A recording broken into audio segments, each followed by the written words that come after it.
তোর birthday surprise দিতে এসেছিলাম।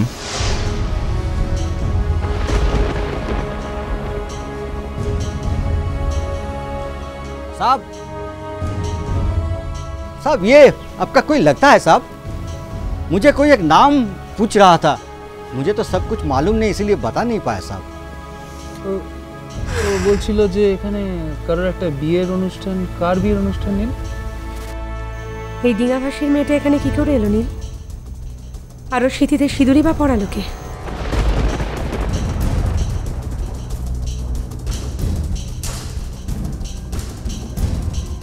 কি ব্যাপার, এখানে এলে কি করে তুমি? এই বললি না তো কার বিয়ে? साहब का शादी है, मेम साहब का साथ है। साहब का शादी के लिए तो ये नाचा गाना, बाद में खाना भी है। आप जरा उधर जाएंगे प्लीज प्लीज। ব্যাপারটা একটু ক্লিয়ার করে বল নীল। এই লোকটাই মাত্র কি বললো? যা বলেছে ঠিক বলেছে দাদা ভাই। হোয়াট আর ইউ ক্রেজি নীল? পাগল হয়ে গেছো তুমি? কি বলছো ভুলভাল? এই মেয়েটা তোমায় ফাঁসালো কি করে বলো তো? এখন তো দেখছি আমার মাই এদের একদম ঠিকঠাক চিনেছিল। আমায় কেউ ফাঁসায়নি মেম সাহেব, আমি যেটা করেছি সেটা জেনে বুঝে করেছি। তুই থাম নীল, বিয়েটা কি কোনো ছেলে মানুষই? হ্যাঁ এই নাকি আর কোনো মেয়ে ছিল না পৃথিবীতে যে তুই? নীল, এত বড় একটা ডিসিশন তুমি একা নিলে কি করে বলো তো? তোমাদের ফ্যামিলির তো একটা মিনিমাম স্ট্যাটাস আছে নাকি? মিনিমাম। আমার বাবার একটা আশ্রিত মেয়ে কোথাও কিছু না, হঠাৎ করে তুমি তাকে বিয়ে করে বসলে স্ট্রিট। এই কদিনই বা আলাপ রে তোর এই মেয়েটার সঙ্গে? হ্যাঁ এই কদিনে এই ব্যাপারটা এত দূর এগোলো কি করে? আমি বিয়ে বিয়ে পর্যন্ত এগোলো কি করে? এই মেয়ে শোনো, তাকাও এদিকে। কবে এসছো তুমি এখানে? কবে এসছো? কে নিয়ে এসছে? নীল নিয়ে এসছে তোমার এখানে না একা এসছো? কি হলো উত্তর দাও, এখন চুপ করে থাকলে তো চলবে না। মুখে কুলু পেটেছো? এত বড় একটা সাংঘাতিক ঘটনা ঘটিয়ে এখন চুপ করে থাকলে তো হবে না। উত্তর দাও, এদিকে তাকাও, এদিকে তাকাও, উত্তর দাও। আমার দেওয়াকে ফাঁসালে কি করে তুমি? হ্যাঁ মেম সাহেব ও আমাকে ফাঁসায়নি। আমি তো একবার বলেছি আমি যা করেছি নিজের ইচ্ছায় করেছি। ওকে অযথা খারাপ কথা না বলে যা কিছু বলার আমায় বলো। বলার অপেক্ষায় কি আছিস তুই নীল? কোনো কিছু বলার অপেক্ষা রেখেছিস তুই? দেখ আমরা যদি এখানে না আসতাম তাহলে তো এই গোটা ব্যাপারটা, এই বিয়ের ব্যাপারটা আমাদের কাছে অজানাই থেকে যেত রে। আই সি লাল, এই মেয়েটাকে নিয়ে ডিঙামাসিতে একটা বড় গন্ডগোল হয়েছিল। মার কাছ থেকে সেদিন শুনছিলাম ওর মা নাকি আমার মাকে ফোন করেছিল। ইনফ্যাক্ট বাপিও বোধহয় ব্যাপারটা জানে। এখন 2 আর 2 4 করতে পারছি। এই মেয়েটাকে কেউ একটা মালা পরিয়ে দিয়েছিল গ্রামে, তারপর সে চলে যায় কোথাও একটা। তারপর এই মেয়েটিকে নিয়ে একটা গ্রামে বড় গন্ডগোল হয়। I got it, I exactly got the whole point. গ্রাম থেকে তাড়িয়ে দেওয়ার পর কোথাও যাওয়ার জায়গা না পেয়ে পালিয়ে এসে নীলের ঘাড়ে ভর করেছে। বিচ্ছু মেয়ে কোথাকার একটা।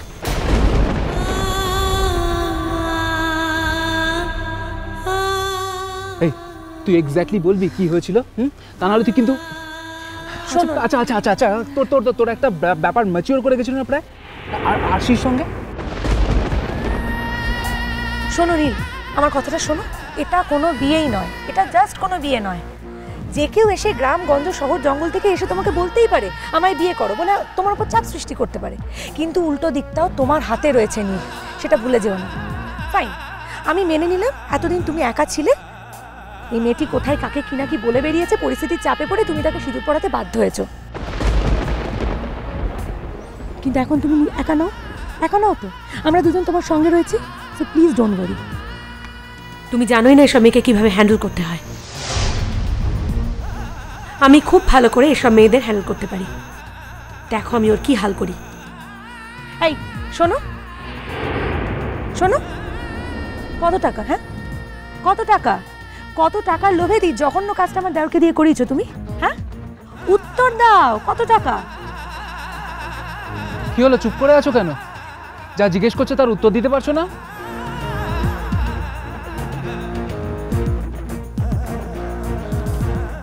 तुलसी भाई, जी साहब। भाभी को घर में ले जाओ।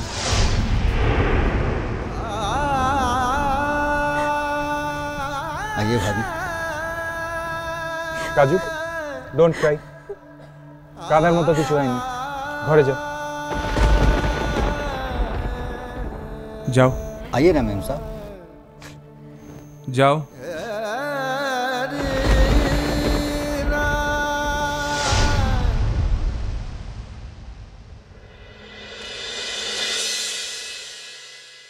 আপনার বাড়িতে এতগুলো লোক আপনারা বাড়িতে,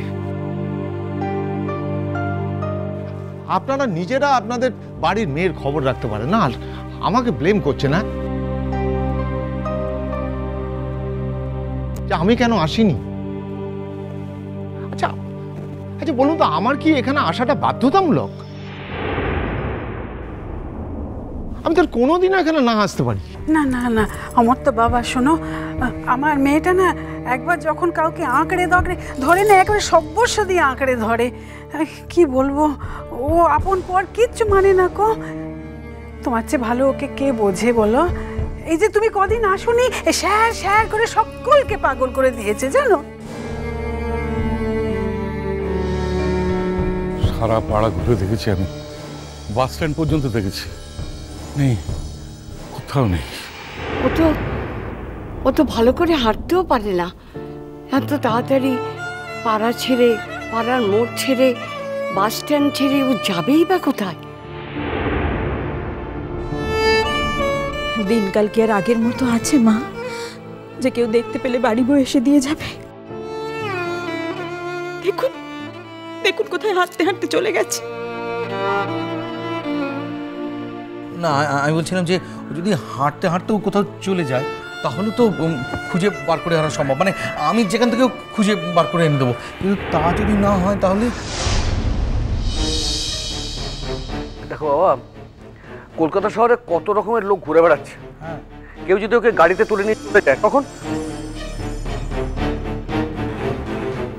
ভম্বল থামো বাবা, এমন যে ঘটনা কলকাতা শহরে ঘটে না তা তো নয়।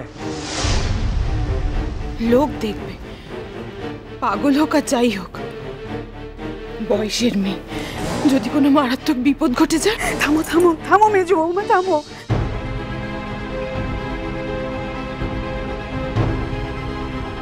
তাই হয়েছে নিঘাত, তাই হয়েছে, সকলে জ্বালা জুড়িয়েছে। এত মরণ চেয়েছিলাম মেয়েটার, ঠাকুর আমার শুনেছেন গদি। আরে কি করছিস? চুপ কর না ছুটকি, যা মুখে আসে তাই বলবি, চুপ কর। আমার তো এখন কি করি বলতো বাবা, আমার তো হাত পা ঠান্ডা হয়ে যাচ্ছে। পাগল হোক ছাগল হোক, আমারই তো মেয়ে বাবা। এখন এই কথাগুলো বলে কি লাভ বাবা? এখন তোমরা কান্নাকাটি করছো, লাফালাফি করছো, আর যখন তোমার মেয়ের হিল্লে করার জন্য একটা ব্যবস্থা করতে গেছিলাম তখন সবার সামনে আমার মাথাটা একবার হেড করে দিয়েছিলে। কি দাওনি?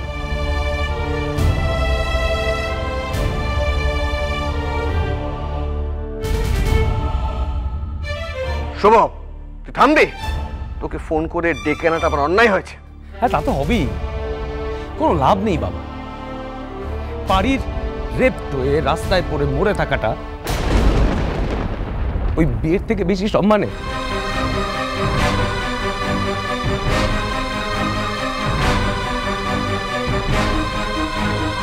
শুভ, মুখ সামলে কথা বলো। শুভ, কি ভেবেছো কি তুমি? ছেলে পুলের বাপ হয়েছে বলে নিজেকে খুব বড় মনে করছো, তাই না? কি দায়িত্ব পালন করেছো তুমি বোনের জন্য? আর কেন ঠাকুরপো 25 লক্ষ টাকা খরচা করে নিজের মেয়ের বিয়ে দেবে, তার থেকে 5টা আয়ারকে তার দেখভাল করাবে? হ্যাঁ, এই তো ব্যবস্থা হলো। এখন দেখো কোথায় কি ঘটে যায়। আসলে মুশকিল হয়েছে, আমরাও তো ছেলে মেয়ে নিয়ে সংসার করি না, আমাদেরও তো মেয়ের বিয়ে দিতে হবে। এরকম ফ্যামিলি হিস্ট্রি বললে কেউ তো আর